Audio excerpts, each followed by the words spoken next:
Hey Gearheads, and welcome to GT Garage Talk, a discussion about all things automotive. I am your host, Cory, and oh my goodness, we've got a good episode this week. It is a follow-up to a mid-June episode, so if you've been following us for a while, you probably know where I'm going with this.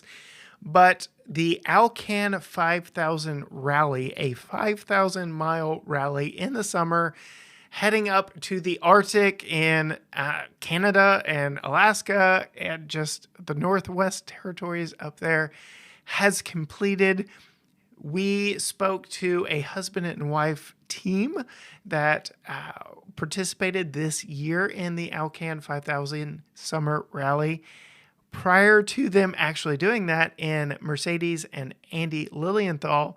And now we get to follow up with them and get to discuss with them what the experience was like, some of their likes, dislikes of not only the route the first time in the summer that they've ever done it, but in a much newer vehicle than the last time they did it in the winter, and the 2022 Subaru Outback Wilderness, which has been a favorite vehicle of mine that I've gotten some wheel time in. I tested one here locally in East Texas and really enjoyed my time in it.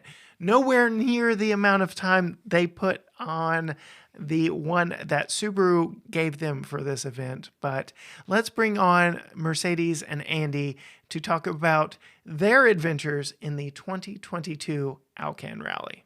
How are y'all doing? Doing all right. We're doing great. Another dollar, another day. Yes, and you're back home for the time being.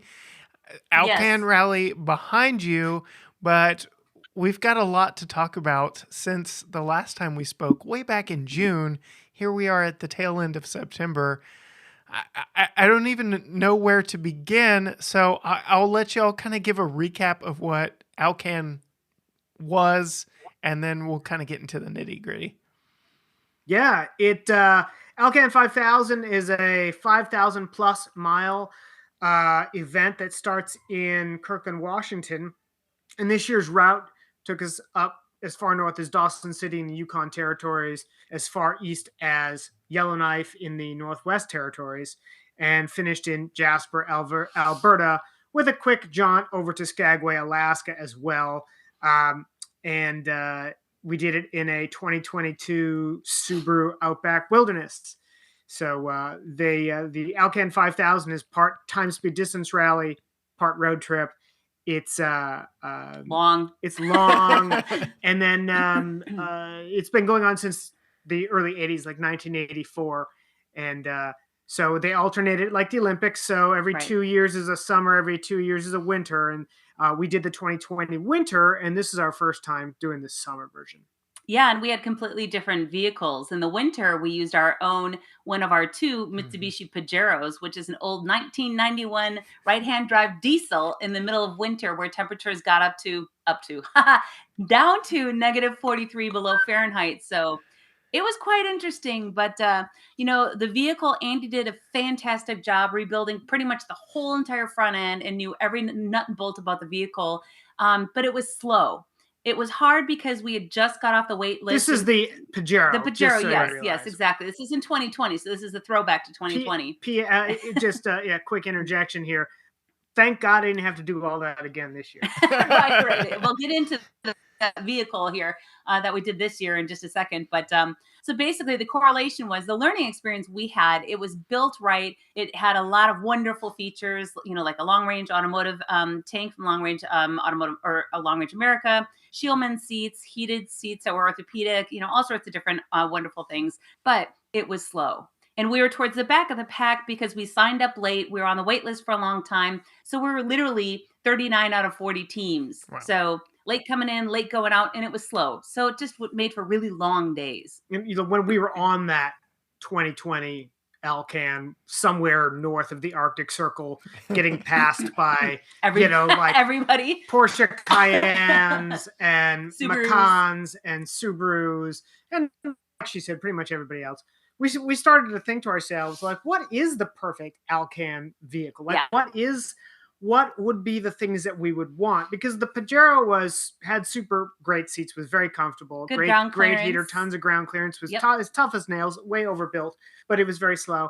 And we just thought, basically a crossover that is comfortable, powerful, and Had all-wheel drive. has all-wheel drive and ground clearance Good is what is really the best choice, because there's lots of long days and there's a lot of driver fatigue and navigator fatigue. Yes. yeah, passenger fatigue. Yeah. Anyway, so we thought, a Subaru would be a really great choice, and so we opted to. We considered taking one of our own vehicles again, and then we thought, well, maybe we'll reach out to an OEM and see if they'd be interested in partnering with us on some articles and some coverage and all that stuff. And lo and behold, we talked to Subaru, and within an hour, I think they came back to us and were like, "We're in." We're like, "Oh my god, really?" And that was fantastic because, the more we talked to the great folks at Subaru at the corporate level, they did a lot of grassroots stuff about 20 plus years ago, but then they kind of went into, the big, huge rallycross stuff where they did the go fast, go hard, global rallycross and all of those types of things.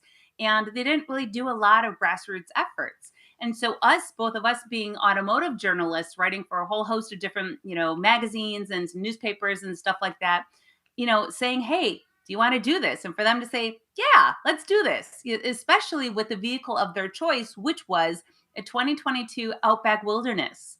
So that was their fairly newly released, most rugged, most hardcore all-wheel drive vehicle that they have to offer. Mm-hmm. So like Andy, a lot of the stats on the Wilderness. It had 260 horsepower. Yeah, 277 foot-pounds of torque, 9.5 inches of ground clearance. Yep. Factory all-terrain tires. Full-size spare tire. Yeah, more ground clearance, more suspension travel than the standard Outback. And it ended up really being pretty much the ideal vehicle for this. I mean, no vehicle's perfect, but it was a really good choice for this kind of thing. Well, and this year being the summer iteration versus 2020 being winter, there was a lot of gravel. When I talked to the organizer, Jerry Hines from the get-go, the owner, I said, all right, so how much gravel and dirt can we really expect? Do you have any idea of percentage? And he said about 30% or so. You don't think 30% is a lot, but if you're over 10 days, 5,000 miles worth, 30% is like 1,500 to 2,000 miles. Right. That's like that's crazy. The equivalent of driving, by the way, from Los Angeles to Calgary on nothing but dirt. Yeah.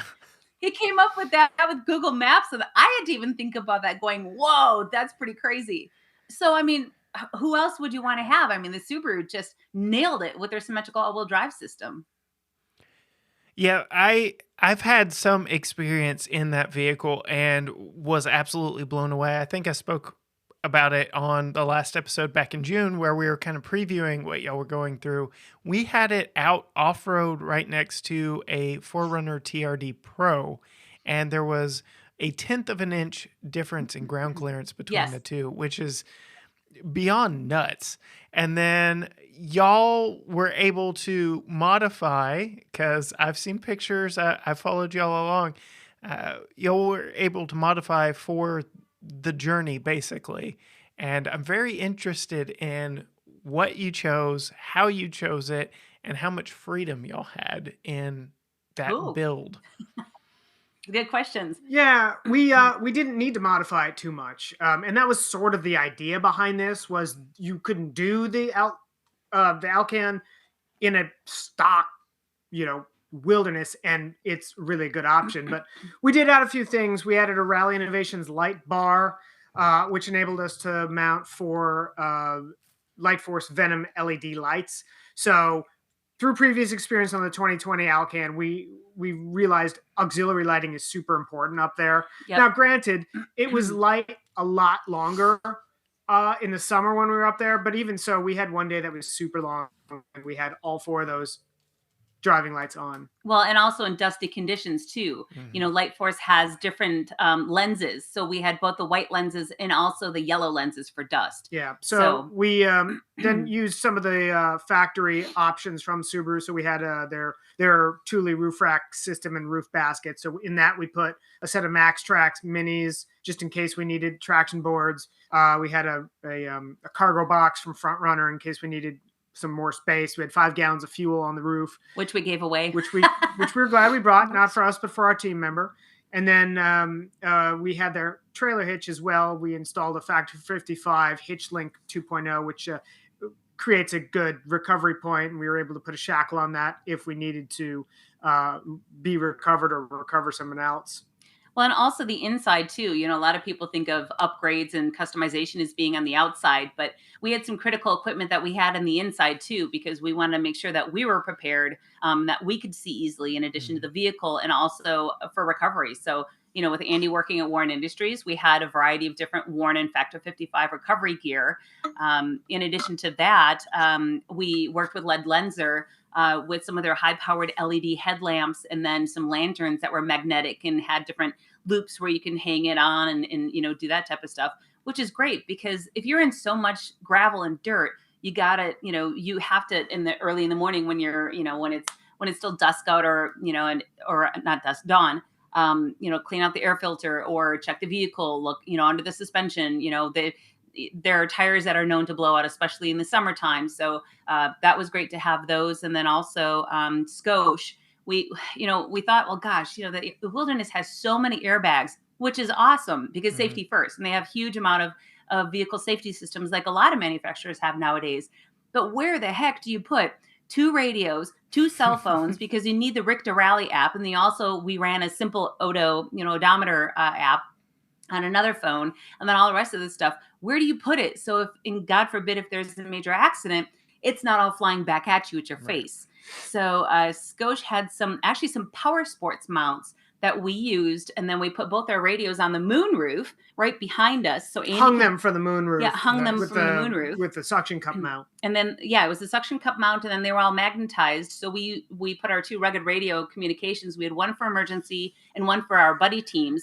Stuck them up there, and they didn't fall off. I wasn't sure. I thought, gosh, are they going to rattle off or not? With we didn't know there was going to be 1,000 miles of washboarded roads, and some of the gravel was great, some of the gravel was loose, some of the gravel was washboarded, and tons of potholes. You just didn't know. It wasn't even the gravel. I mean, the road that goes up to Dawson, the highway. I don't even remember what highway. I'm the driver. I don't pay attention to what the highway numbers are. The road going up there has like caribou-sized potholes. I mean, you'll literally be going 100 kilometers an hour plus, and there's just this all of a sudden this just hole in the road. You just gotta it was actually better in the winter. The road was because it was covered in snow and ice, it was smoother. But well, in the winter they end up grading it too, which I didn't know. It's kind of like a ski hill, right? But it's flat and it's the road. But you're literally driving on the ice. And I mean, we're both from the Midwest originally, but flipping back to 2020 when it was the winter one, we had the Pajero. We ran studded tires, but Andy had to get very comfortable driving 60 miles an hour or 100 kilometers, even though we're in Canada, it's still kilometers, but the rallies run in miles throughout. So, but he had to get, really, really comfortable driving fast. Well, as fast as the Pajero would go. There was, 1,500 miles of dirt, some of which had, again, in Canada, apparently we were told that the speed limit on gravel, if it's not posted, is 80 kilometers an hour. And so, you had to be comfortable with driving, highway-ish speeds on gravel. And I mean, it was easier to drive, I would say, highway speeds on gravel than it was on ice. So, well, and we made sure, the Wilderness comes with a full-size all-terrain matching spare, but we had a second one just in case. And we also had our ARB portable air compressor in case we needed to air down, and then, or, fill up another tire, and a patch kit too from ARB, because we heard from a lot of previous ralliers that have done this summer that a lot of those little rocks are sharp and they can, nick out the sidewalls and they can puncture tires. And there were tire issues that I've heard in abundance. Just up not there. from us. Thankfully, because not from us. you bring 2 spare tires, you're guaranteed not to need either one of them. You lose but the if room. you bring one, you're going to need 2. Right, you lose the room of a second spare that you have to ratchet down with the ratchet straps. And we made sure to secure all of our cargo as best as we could. And we, it took us quite a bit of planning and finagling, but you know what? It worked, and it worked well. And yeah, we brought all that extra gear so we wouldn't use it and didn't need it. So that's the way it works. Better to need it, or better to have it, not need it, than need it, not have it, right? Exactly. Yes. And I think people make fun of us. Some of them, because they look at us and they're like, oh my God, what kind of, if we have the luggage cart and we have all of our crap. But then again, being journalists, I've got, 2 camera bodies. I've got 3 lenses. I've got all that, I've got a huge camera bag. I'm sure that when you travel with all your stuff, that's on top of everything else. And they all know that we're media and also competitors, but still, you bring the gear, you're not going to need it. Right. Been jotting down a series of questions here and trying to kind of figure out which order to ask them. I guess we'll go kind of first here. You've done summer, you've done winter. Granted, completely different vehicles. So taking as much of the vehicle situation out of it, which would you be more likely to sign up and do again? Because it sounds like they each had their own challenges. Ice was a problem in the winter, potholes in the summer. But what? Explain which would appeal to you more going back. You want to say it in unison? Sure. Winter. Yeah, we were just talking about this actually last night. And we've been asked this. That's probably one of the top questions that we keep getting asked is like summer or winter. And the winter one is just so much. Actually, let me back up. The summer one is beautiful. We had some amazing driving roads, lots of dirt, which was fun. And some beautiful scenery and all that stuff. Lakes and tons of mountains. And the winter one was so alien though, because when you get above Dawson City in the Yukon and you get up towards the Arctic Circle and you get to the Arctic Ocean, you sort of have to pinch yourself and be like, did I literally just drive past the Arctic Circle in February? And then you're like standing at the Arctic Ocean, you're like, I literally can't drive any farther north than this. Like, I can't. In North America, we are as far as you can go. And that's incredible. Yeah. The other thing that is about the winter one is that it's more extreme. There are 42, 45 below zero. You have to blizzards. You have to really think about survival aspects of it. You've got to ratchet everything down in that car because if something hits the window and you blow windows out at 45 below zero, you have survival problems. So there's just a little bit more, I guess, adventure or I don't know. It's just a little bit. Everything's a little bit more extreme in the winter, and there's, I guess, a little bit more of a adventure aspect to that.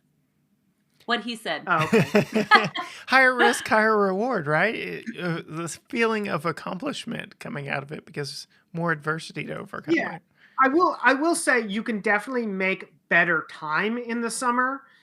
We did have a fair bit of construction, I will say, but a lot of road you can generally just keep up a better pace in the summer. It also helps when you have 100 more horsepower than the it helps when previous car. But right. So you have put possibly more miles on that I almost said Forester Outback Wilderness than any other press vehicle that you have had at your disposal. What are your learnings that maybe go a little bit deeper than the somewhat superficial relationship we as journalists kind of had to have with vehicles? Right. Yeah. When we pitched Subaru on it, we basically said, do you want to do a 10-day, 5,000-mile test drive with us? Because it's so outlandish. You wouldn't really, it's like, wait, what? Huh? It's not 20 miles if you're lucky on the street, and then you come back and you might do a little tiny gravel, road or something. Right. But Andy's got a lot of really intricate details on what he liked and what he didn't like. Yeah. Overall, the car, like I had mentioned earlier, is perfect. I mean, it had tons of ground clearance, lots of suspension travel for what it is.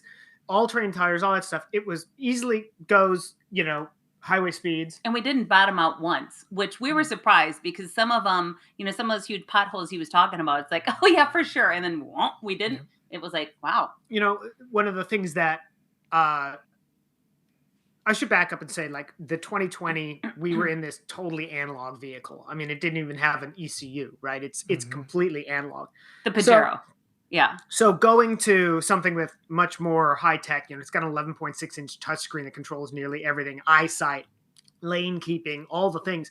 Some of that stuff was actually really nice to have, especially going through parts of Alberta and Northwest Territories where things are super straight.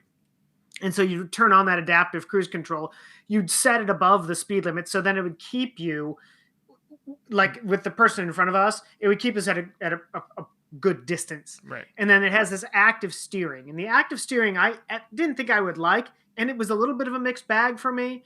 But it's almost like autonomous because it's using, I believe, the lane keeping for keeping you on the road. But you'd get to corners and then it would kind of get weird and you definitely have to, it would kind of fight you and all that. But there were definite stretches where where you didn't have to put in a lot of steering input, just kind of keep your hands on the wheel and it did its thing. So it was nice at times to have that, just not in the corners.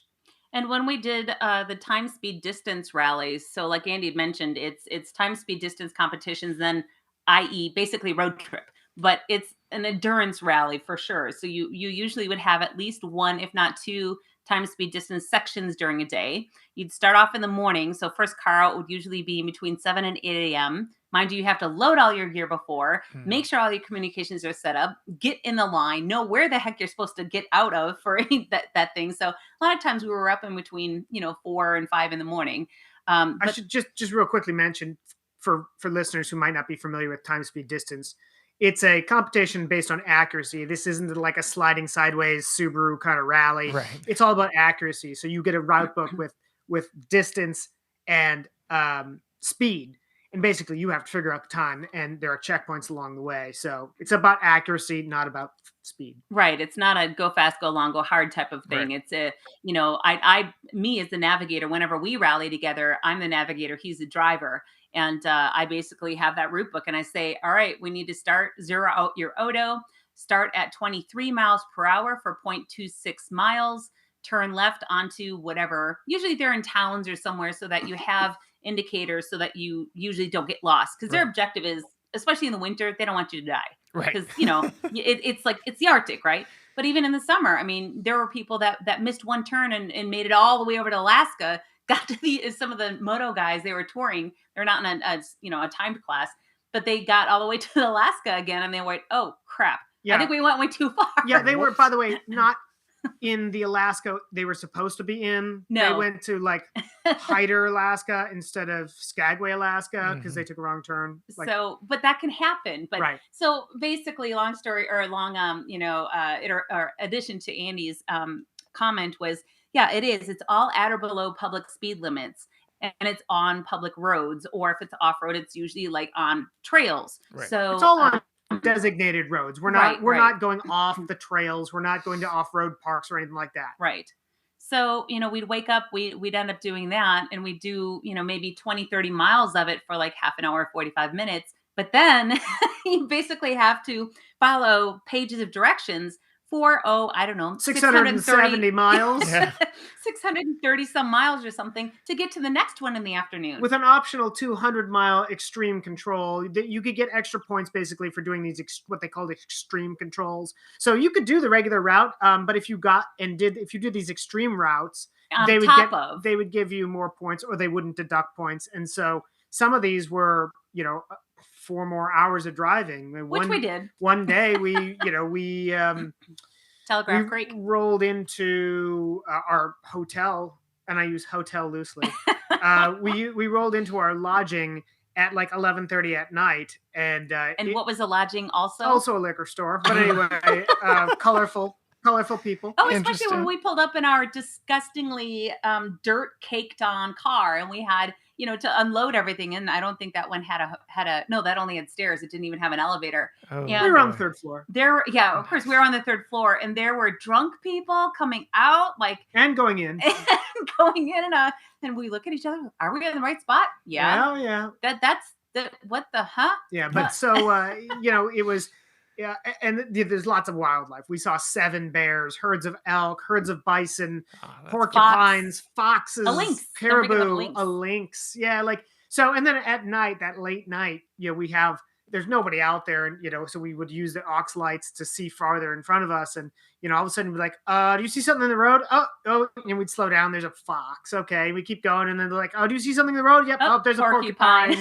And. So, you don't want to hit anything clearly. And the Alcan 5000 is an interesting mix of good roads, bad roads, driving fatigue, and long division as you try to figure out the rally calculations to ensure accurate times. Well, and being new to the seat of pants class, like with every race or rally or something, you have different classes, right? So for this rally, they've got unlimited class, which is basically equipped with any fancy computer or CURTA calculator or any of those types of things. Then you have what is called the SOP class. And within it, you've got like cars, trucks, whatever. But that's seat of pants. And Andy and I kind of bumped up from novice up to the seat of pants class, not realizing that there are people that literally run this class for decades and they're really, really darn good. Some people just never go into unlimited. They decide they're going to run it without these big fancy computers. Yeah, what's it called? The CURTA. TerraTrip. Oh, well, yeah, or TerraTrips or things like that. But so, anyways, our big goal for this year for the Alcan 5000 rally was to institute time calculations for the first time. So not to nerdjack the conversation, and I already feel like I did, but it's basically long division where you take the previous odometer reading and then you subtract that from the current one, and then you times that by 60, then you divide that by the previous speed, then you figure out it'll spit out like 1 minute point, 2567 or whatever. Then you got the minute, then you times the seconds by 60. I mean, there's a whole long equation that goes along with it. It's ridiculous. And then you have 10 days of this. You have 10 days of this. And basically every competition, the time, speed, distance portion, you do all of that for just one number to say, okay, and then you add it to your overall time out. So let's say if we're out at 8 a.m., then let's say... But we're car 12, so we're out at 8:12. So then you have to add 8:12, and let's say the first direction takes you 1 minute and 6 seconds. Let's just make it easy. So you add 8:12 and then plus 1 minute, 6 seconds. That next step, you're supposed to be there at 8:13 and 6 seconds.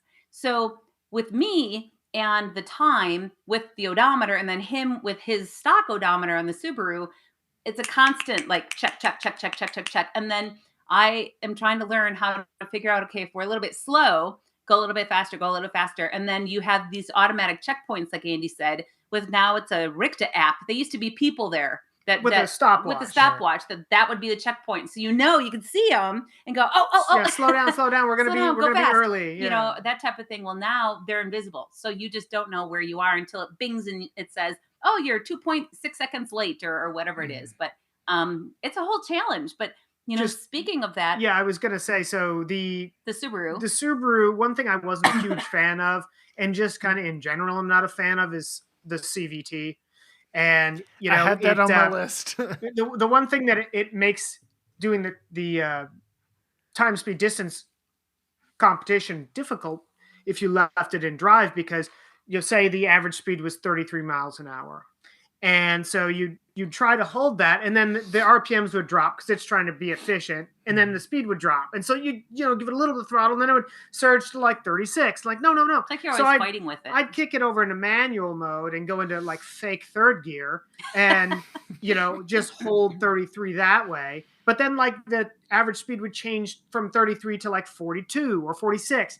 And she'd go, okay, change average speed to 46. And I'd try to go. And I'm like, God, go. And I'm like, oh, that's right. I'm in manual mode. So then I'd have to like either use the manual thing or put it into drive. And it was, it was just a bit of a challenge. I'll take a dual clutch, a traditional automatic, or preferably an actual manual transmission any day. So. Well, and we drive only manuals. It's all we've ever We owned. only own manuals. Of, what, 20 some cars now, I think. I don't know. I'm 46 and he's 43. So no, I'm 44. 4? Yeah, I had a birthday. Happy birthday. Thanks. But anyways, I'll be 47 in like, I don't know, 2 weeks or something, 3 weeks.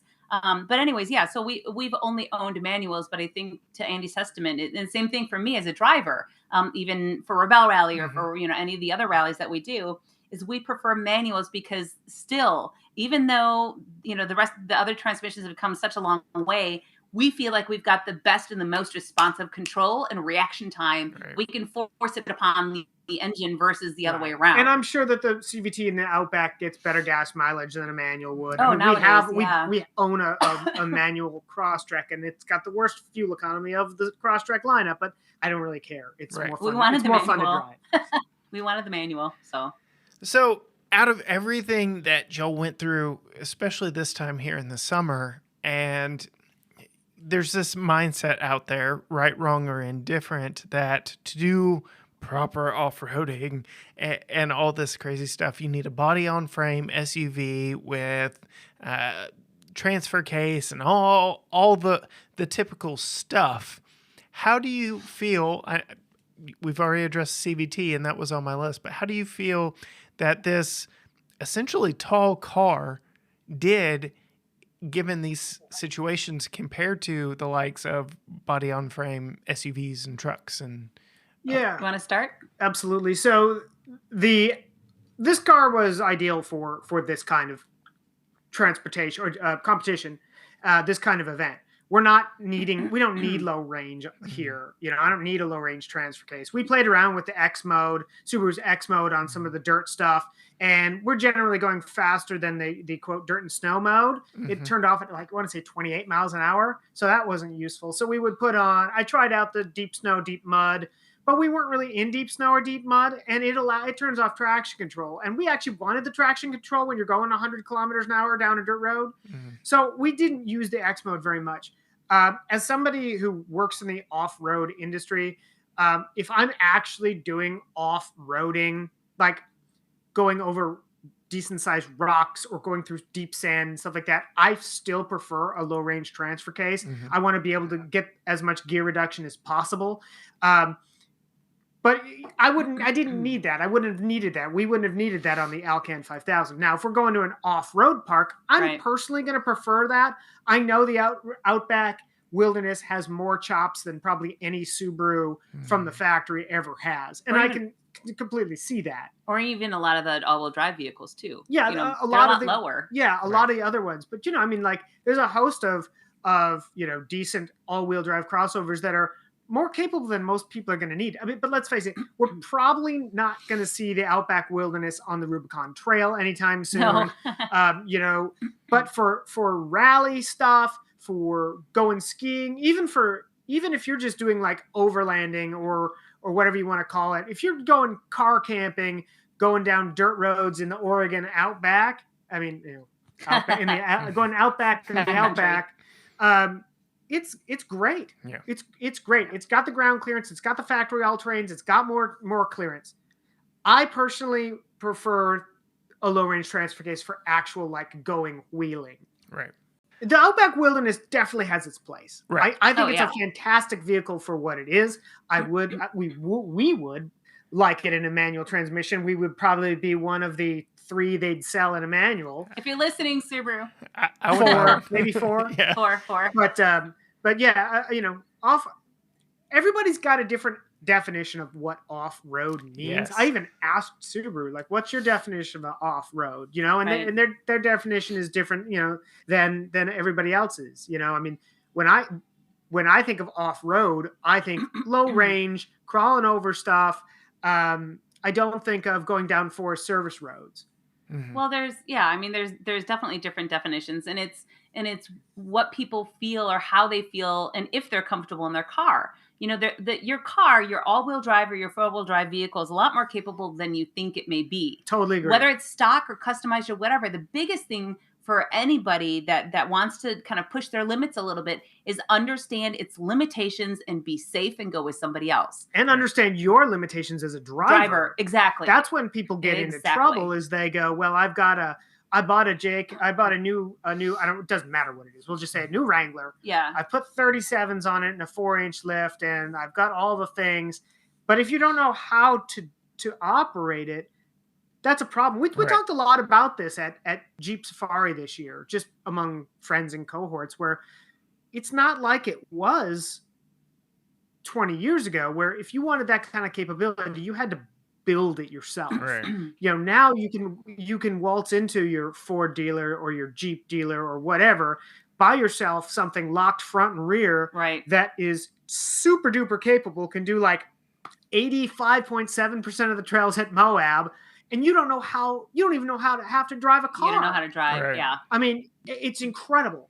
And a lot of the new cars, like you already know, more the adventure minded vehicles and 4x4s, they have tons of different modes. They've got hill descent control, they've got crawl control, they've got whatever. It's like you literally push a button and the sway bar can disconnect. You can push another button and then you've got the rear locked. You can push another button and it can literally drive down a huge, gnarly, crazy waterfall that's in Moab, the Slick Rock. And then you're like, oh, doo-doo-doo, as you're like, eating a, I don't know, granola bar or something. I'm just using that as an example. But and I think those are all super valid points. But I think that from the Subaru standpoint, not everybody's looking to go, not everybody's looking to go to Moab and try to do the mid to difficult level trails. Right. A lot of people are just looking to go camping and maybe get a little farther out there, or maybe they have a favorite mountain bike trailhead or hiking trailhead that is down a bad road. I know we went and did some slot canyon hikes in Utah, and the road was really bad. Like there were people that were parking farther down the road and hiking in to the trailhead, even though the road in air quotes road went much farther. We actually picked a family up, and I was in a Jeep on 37s at the time, and we took them up the trail.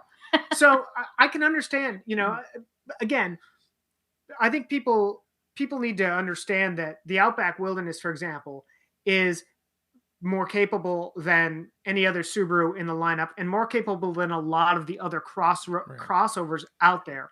And you will be able to go do more off-roady kind of things, but you don't want to overestimate, you don't want to overestimate the car's capability. Or your own capability when it comes to getting into off-road situations. Yep. Well, I find it very interesting, just the question you posed to Subaru. How do you, Subaru, define off-roading? Because look at Ford Bronco, for instance. They just came out with, it's a special edition, but the Everglades model, which is a totally different style of quote-unquote off-roading than a Badlands or Black Diamond, Big Bend, whatever you want to look at, because it's built for a different type of environment. And so off-roading could mean something completely different based on your geography, where you are, what you're doing. Right. I know here in my own backyard, I've got Barnwell Mountain, and they've got a little bit of everything. When it rains enough here, we've got plenty of mud, which is kind of where my mind goes here in East Texas, muddy back roads and stuff like that. But they also have some pretty gnarly rocks and hills and different washout areas. So there are a lot of different things to test there in one spot, but not everybody has that. And you really just need to assess, what can this vehicle do for my type of off-roading? Not everybody needs skid plates for rock crawling. Not everybody needs X, Y, or Z. And so, yes, a very interesting way to approach it, and to even ask the manufacturer. Obviously, given how they've equipped their vehicles, we know rock crawling isn't necessarily their definition of off-roading.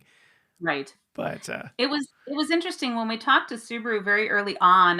The corporate team the core team we were talking to, they invited another product specialist out on the Wilderness, and they went through a really interesting PowerPoint presentation, basically outlining what their thoughts were. The regular Outback owners, the Wilderness owners, what the differences are, so that we could understand that from a vehicle standpoint, but also from a journalistic standpoint. Because we will then be the voice of our opinions after a 5,000-mile crazy 10-day test drive, to understand that. And it was a really interesting session. It was about an hour long, I think, but an hour-long session to understand why they really created the wilderness in some of the more intimate details than what we would really know, or especially what the end consumer would know.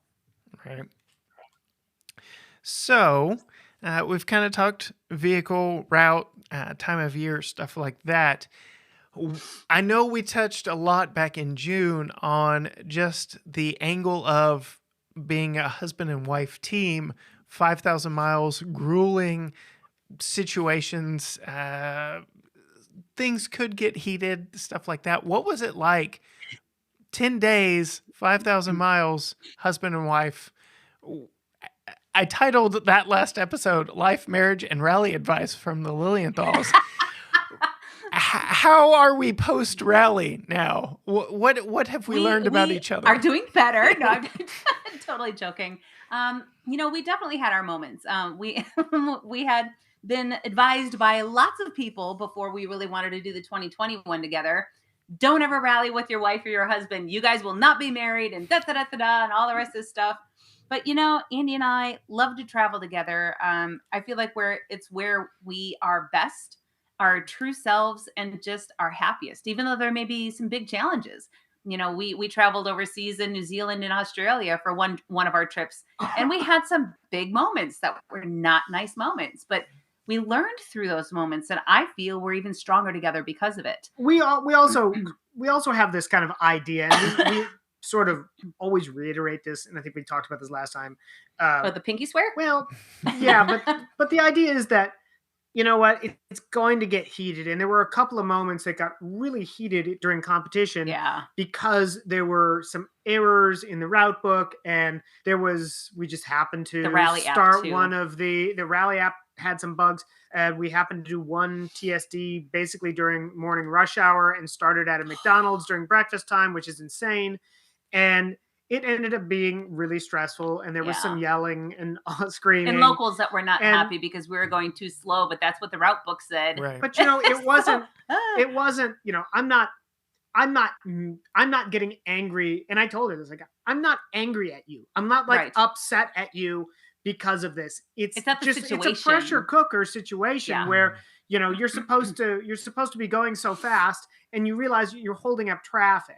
Or you're supposed to be turning left at the stop sign, and there's two stop signs, and she's going left, left, left. I'm like, no. And she's like, left, left. I'm like, no, the stop sign is up there. And and then there's all these people, and you're just like, that can be very, very high stress. Mm-hmm. And listen, last thing I want to do is sort of hold up traffic in a local town and cast the rally as a bad light. Like, what are you guys doing? Or, we certainly don't drive like idiots, fast or reckless, and you don't want to do that. We want to be stewards of the event. Like, so when we roll into places like, Watson Lake, British Columbia, or they welcome us, or Dawson City. Yeah. That, they're like, hey, cool, Alcaners. Those guys are awesome. It's cool to have them here. As opposed to like, up there. These guys drive like a bunch of bozos, and I'm calling the cops. Right. So, well, and I think the biggest thing for us as a husband and wife unit, a partner unit, is we try our best to pinky swear. This is silly, but this is our thing. We pinky swear before any long trip, whether it's a big rally competition or it's just like an overseas, or if we go to visit family. It's a family visit. We do a pinky. Come on, hold my pinky. There we go. And then it's usually the same thing in, out of order, but it's like good communication, compromise, don't kill any animals, rubber side down, or, shiny side up, be kind, be healthy, blah, blah, blah. And how silly that may be, it sticks on my head, especially the compromise part of it and the communication part of it. If you're in a pressure cooker type of situation, there might be screaming in the car. Yeah. There will be screaming in the car most likely, but it's not at each other like Andy said. It's just a reaffirmation of like, hey, we're doing this. We're doing this for fun. Don't get mad at me if like she says, I'm going to give you the wrong directions and you're going to make wrong turns, and that's true. Or you just got to take it with a grain of salt. We're here for fun. Like, this isn't how we make our salaries, off of Alcan. Hey, in terms of competition. And after two big Alcan rallies, we're still together. Hey, look at that. Even stronger. Well, I like what Jill said about just reiterating the fact that, yes, you're going to get mad. There are going to be things, but Yes. realizing where that anger is directed and it is at the situation. And again, being stuck at rush hour at a McDonald's in the morning, yeah, not ideal. Not ideal. And there are some things that you just cannot avoid, and you roll with the punches, right? That's right. Right. And I mean, and I think that's the biggest thing is especially when those moments happen, not if, when those moments happen, no matter if it's family visit, short trip, blah, blah, blah, whatever, is just to help each other diffuse. Tell a silly joke, be stupid, have a safe word. What, that's totally dumb or whatever it may be. I can't express enough to help each other, like fire, you don't want to have fire meet fire, right? We talk about this sometimes too, is you want to have water meet fire. You just want to okay, some people can be very quick to flare up, very quick to, calm down. Some people, it can fester, it can sit and fester. And that's not a good thing, especially if you're locked in a huge ass steel box, for 10 days and 5,000 miles. And you really screw up on day one for the TSD because, I looked at the wrong line. I missed the turn and it just was a mistake. And, the unfortunate thing for us, during that TSD, the time speed distance part was the next direction was a couple miles down the road. The one after that was a couple miles down the road. And so they said for a sign that was 45 miles down the road and right around that odometer. 45 miles an hour. I'm sorry, 45 miles per hour speed limit sign. And right at that odo reading was a 50.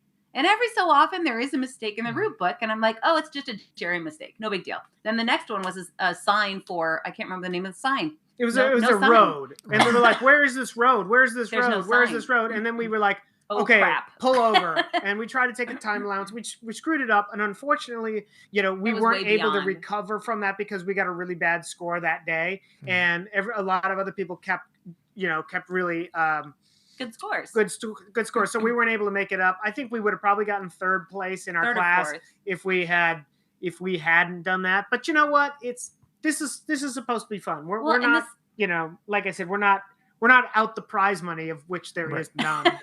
But I mean, I think the biggest and most important lesson for that, usually the routes or the directions are very close to each other. They're not like a couple miles down the road, then a couple miles down the road. And usually you can catch back up and be okay. But we just had to time out with the rest of it. It was pretty much the beginning of the rally. But I was able to get ourselves to say, okay, turn right around. Let's backtrack. Let's see if we can get back en route and then be able to follow back along and fall back in line. And we were able to do that. So again, you live and you learn, you fail, and you have to learn from those failures. And the biggest thing, especially as a driver too, but I think especially as a navigator, you're going to fail.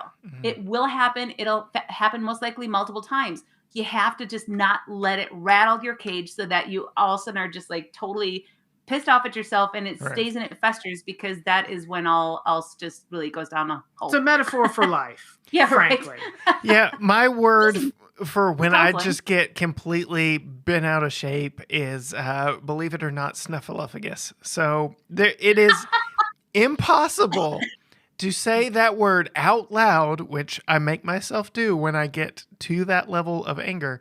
It is impossible to say that word out loud angrily and not end up happy. Yeah. I might have to steal that. Yeah, your word is much shorter than my 4-letter word.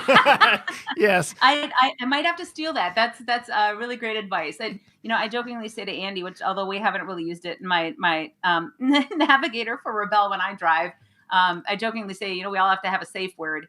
And, just when somebody's really just when I'm getting so mad or she's getting so mad or whatever, and it's got to be a funny word. So mine is bubbles, because for me, it's like bubbles, it just is like a silly thing. But I like snuffleupagus. I might have to use that. And of course, if you grew up watching him and you get that mental image of just this big brown hairy elephant mammoth thing, you can't stay that mad. It may bring you down a notch or two, but you're not going to be like boiling over at that point. Yeah, that's much better than like Teddy Ruxpin or like who's the anteater stuffed animal thing? Alf. Alf. Oh my God, I'm dating myself right now. Definitely not an anteater. Yeah. So, quick side note: I found out when I was old enough to still remember it now here at 35 years old, that had either my brother or myself been born girls, we would have been Ashley Lynn, which growing up when we did, ALF are very unfortunate initials. Would have been Alf my entire life. And I was like, no, that's alien life form. And no, you can't do that. Oh, dear Lord. That's hilarious. Yes. Wow. So I have to ask, you alluded to it just a second ago. Where did y'all finish? I know there were some missteps along the way. What were the results? So we finished mid-pack with the whole entire rally. Mind you, we Okay. just started, doing the SOP class, and it's all new for us. And we figured, okay, we're probably going to do worse, but it's all about learning. And then we finished sixth out of our SOP class in total. And I think there were 8 or 9 I'm not total really people. sure. And then it's the 2S SOP class. So 2S is basically sport utility and truck versions of it. And since the Outback Wilderness is known as a truck, or not truck, sorry, the SUV, and not a car, that's why they put us in the same class as like the SUVs and the trucks and stuff. And that's not, and that classification isn't as important as being in unlimited or SOP or something like that. I mean, there were a very wide variety of vehicles on there. I mean, there was, diesel Cummins powered Ram trucks. There were late 60s Mini Coopers or Mini Countrymen. There was a guy with an Porsche. 89 Audi 5000 with a swap 20 valve engine in there. Lexus GX470. Lexus GX470, Subarus, Audis. I mean, there's like a lot of everything. I mean, granted, the Mini Coopers, that's, by the way, insane and amazing.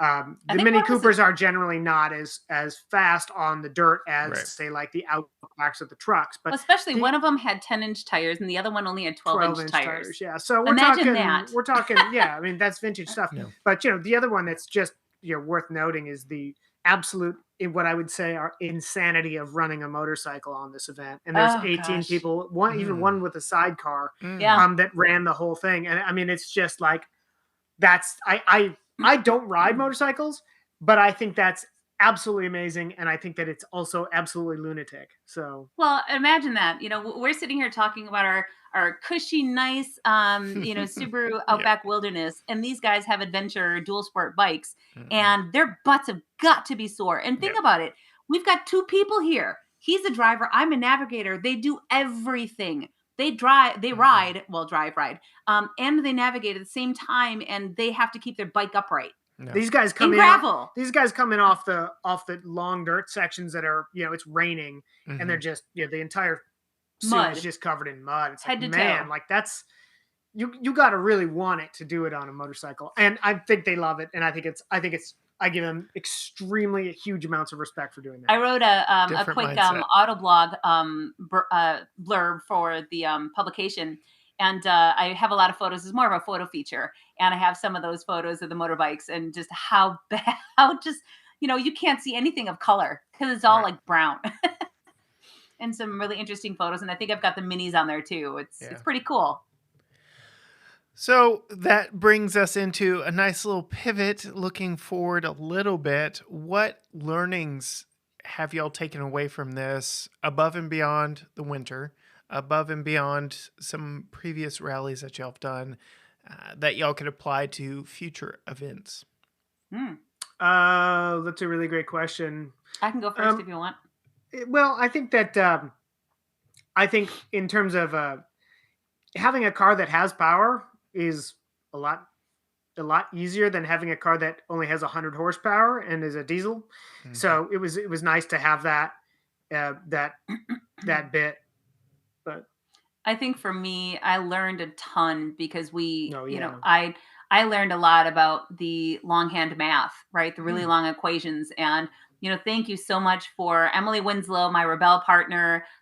She's a fabulous navigator. She helped me with try to figure out all of this insanity on the navigational standpoint, as well as Glenn and Bart from car number 15. They were in another Subaru, a 14, I believe, Subaru Forester. And then, I think those three were Jeff quintessential. Jeff and Ella Yep. McMillan also. And they were in car 3 in the WRX. We were all part of what was called Team Off Camber. There was a bunch of us that were a team. So, well, yeah, Sans Emily. Emily wasn't there, my Rebel Navigator, but those guys were quintessential, car 3, car 15, and then Emily, to help me understand this, because there's a lot to it. There's a lot of math to it. And how do you figure it out? And when you F up, how do you reconfigure it? And, and learning this again on the fly, mind you, some of this is like 0.05 turn here, 0.15 turn there, switch speed, this. So it can happen very, very quickly. And speaking of rattled brains, I mean, it was very, very difficult. And I look forward to taking what I learned and progressing with it in the future, because it'll only help us get stronger. It's just, this was the first big time to have it, to work on it. And let's just do it for a 5,000-mile, 10-day rally. Why don't you? Gotta start somewhere. Yeah. Everybody starts from somewhere. Go big or go home. Right. I'm looking at your pictures right now on the auto blog. I'll put a link in the show notes down below for anyone that want to filter and circle through these as well. But yes, those minis, oh my goodness. No, thank you. I'm out. Amazing. They were they were so fantastic. They had a multitude of different issues. One of the minis, and I'm not sure if it was the yellow one or the little woody one, they had broken a couple wheel studs, and then the rest of the wheel studs sheared off. And so they literally but they had an extra hub, right? So they were able to make it work. But I think their torque wrench that they had, like something was wrong with it, or it didn't torque the rest of the studs down, or something like that. I interviewed several of them, and so that was, and again, I'm just kind of paraphrasing because I've yet to write the article, but yeah, I mean, could you imagine all of a sudden losing all your wheel studs and going, oh shit, and you've got a 1960s or a 1970s little mini that you have to try to fix this on, and yeah.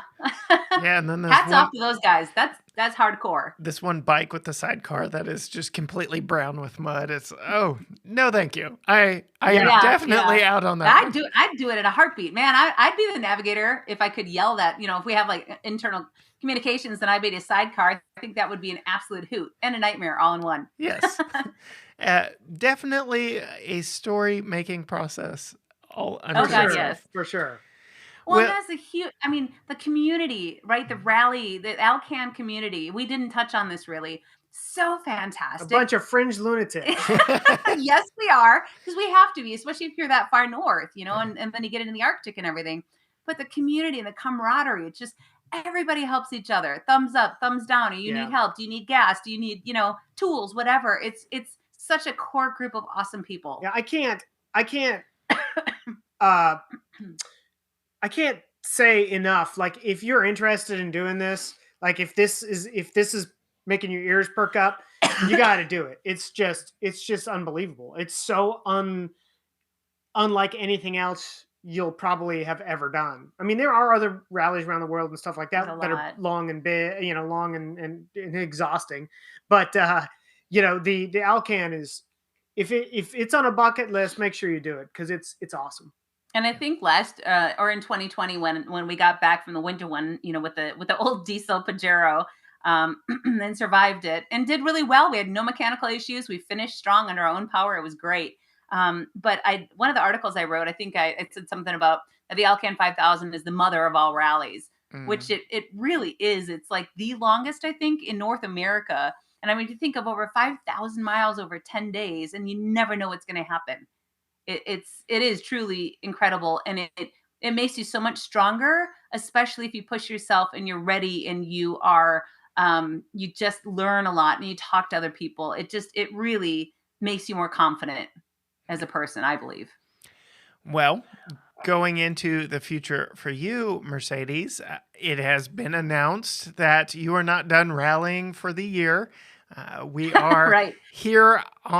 As this episode drops, it is the last day of September. Next month, you will be participating in yet another rally with a familiar friend. Can you tell us a little bit about that? Yes, I am extremely excited to be rallying again in the 4x4 group for the Rebel Rally. So I'll be rallying in a Jeep Wrangler. It's not only a standard Jeep Wrangler, it's a Rubicon 4xe plug-in hybrid. And I will be one of 3 factory back teams from Jeep. And my navigator again for this year will be the gal that I rallied with last year with VW with all electric car. And her name's Emily Winslow. She will be my awesome navigator and I'll be driving. Yeah, a few less challenges perhaps for the two of y'all this year in that you've got the gasoline engine and you aren't going all electric as you did last year in the VW ID4. A little bit more ground clearance too. Yeah, we have yes, we have probably double the amount of ground clearance versus the 6.7 inches as we had with the ID4 last year, and that was without the custom skid plate that we had with the ID4. But that was a champ of a car. But yeah, running a plug-in hybrid will definitely be different. We're not running all electric, although we do have up to 21 miles of range in an all EV mode with the 4xe. It'll definitely have a lot of power. We'll have the gasoline, but we'll have to wait in both lines to be able to charge up via the plug and then also fuel up via the gas. We'll have to wait in both lines when we get done every day. I'm very anxious, interested, willing to see exactly how that plays out for y'all. I'm very excited. I know we've got connections with the 4xe fan group, and they are behind the 3 teams wholeheartedly. It is going to be a very exciting event to see play out. I've also got a couple of former guests here on the podcast, some close friends, Team Brute Squad, who will be out there in their Hyundai Santa Cruz. Nice. Both Kristen Shaw and Jill Simonillo. And it is their first rally, and it is fun watching them train and practice and prepare for this through their social channels. So I'm very excited. Especially Jill with the tent. Yes. it's but then I have to put away the tent too. So those little throw down and put away tents. I mean, she's a short gal. I love Jill, but man, that tent's like probably 5 times as big as she is. So and then her most recent video, she's doing it in her helmet with her boots on. Yes. And like she said on her post, she can only imagine what her neighbors would think. And of course, her boss chimed in that he would absolutely call the cops on her. So I didn't see that part. I saw her with the helmet on. Yeah. As I'm sitting here, I had to buy a bigger helmet. Who knew that if you gained a little weight during COVID and you got older, your face shape changes? Yeah. I learned the hard way. You get that face squish in there really good. With me, it was my forehead. I learned the hard way that you can really have major issues.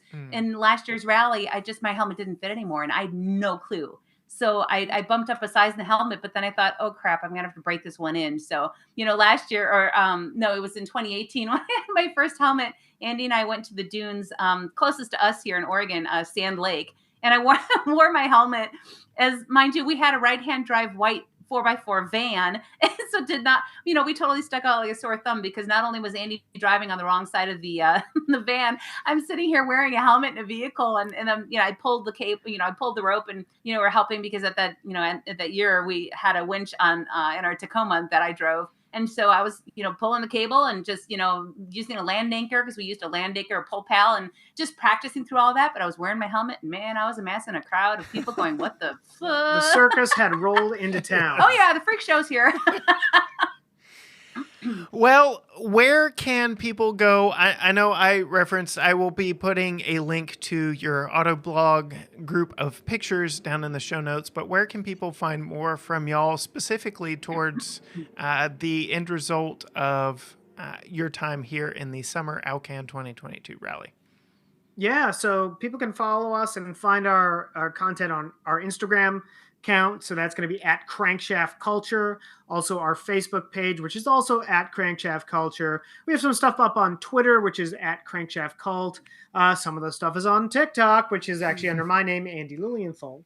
And then we will be posting up a few more articles as those get published. And then we have some stuff on crankshaftculture.com, which is our own website. And Andy just got done. He showed me the first draft of a really awesome, almost 22 minutes long an Alcan, a post Alcan 5000 video of just things that were happening with us, the challenges we had, the vehicles that were on there, all that type of stuff. I was traveling again, came home last night, and great video. So we're going to have that on Crankshaft Culture as far as the YouTube YouTube channel. Yep. Yep. And then you can find a lot of my journalistic stuff on with my name too, and that's really long, so you'll find it on the page with Garage Talk. Well, I thank you both so much for coming back on and recapping us on your experience. I've been waiting for this episode since June, since y'all announced that y'all were doing this rally, because multiple different reasons, but I really wanted to see how it played out, and very interested in the vehicle, the route, everything, and of course, the people doing it. So thank you both so much for joining me. No, thank you so much for having us. Yeah, we thanks appreciate for having us on your show. And we thank them both so much for taking the time just to recount and retell their experiences. So much going on. We could have talked for much longer. I know there were some questions we didn't actually get all the details out of just because the conversation moved and flowed, but I will put links to all of what they're doing, including their website, for you to follow along and get more information from them as they post it, as they write their own articles and tell their own stories from this experience.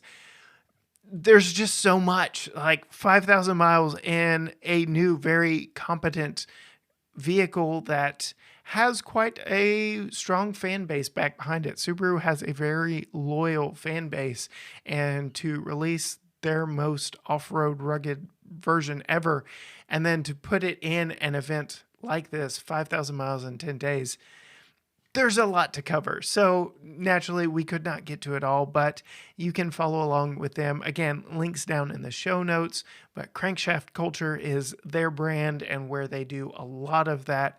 And yes, go link down, show notes, find out more from them on their experience. I thank you so much for listening each and every week, following along with us. If you want to know more from us, GTGarageTalk.com is your home for all things GT Garage Talk. Links to everything from there.